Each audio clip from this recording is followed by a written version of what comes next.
আজকে 7ই নভেম্বর 2025 সাল, তাই তো? তো আজ থেকে 150 বছর আগে 1875 সালে এই দিনে বন্দে মাতরম গানটা বঙ্কিমচন্দ্র চট্টোপাধ্যায় রচনা করেছিলেন মানে উনি লিখেছিলেন। হ্যাঁ, তো আজকে তার 150 বছর।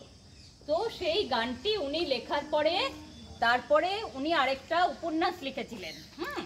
উপন্যাসটা লিখেছিলেন 1882 সালে। সেই উপন্যাসে ওই বন্দে মাতরম গানটি অন্তর্ভুক্ত করেন। তারপর সেই গানটা 1896 সালের একটা ভারতের জাতীয় কংগ্রেসের অধিবেশন হয়েছিল। সেখানে আমাদের বিশ্বকবি রবীন্দ্রনাথ ঠাকুরের নাম তো তোমরা শুনেছ। রবীন্দ্রনাথ ঠাকুর গানটি প্রথমবার গেয়েছিলেন। তারপর যখন আমাদের দেশ তো তখন ব্রিটিশের অধীনে ছিল, তারপরে যখন দেশ স্বাধীন হওয়ার জন্য আন্দোলন শুরু হলো, তখন এই যে বন্দে মাতরম গানের বন্দে মাতরম কথাটা স্বাধীনতা সংগ্রামীদের মূল মন্ত্র হয়ে দাঁড়ালো। সেটাকে বলা হচ্ছে বন্দে মাতরম মুভমেন্ট।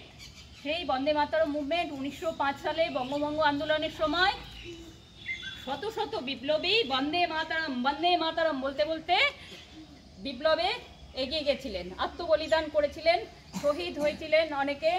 তো সেই সময় থেকেই বন্দে মাতরম গানটি, বন্দে মাতরম কথাটা আমাদের দেশের জাতীয় প্রতীক হিসাবে হয়ে দাঁড়িয়েছে।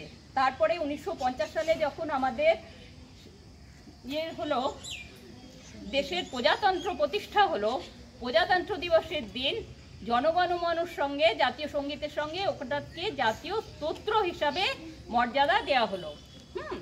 তো তার 150 বছর পূর্তি উপলক্ষে আমাদের বিভিন্ন অনুষ্ঠানের মাধ্যমে, তারপরে বন্দে মাতরম গান গাওয়ার মাধ্যমে আমরা সেটাকে উদযাপন করব।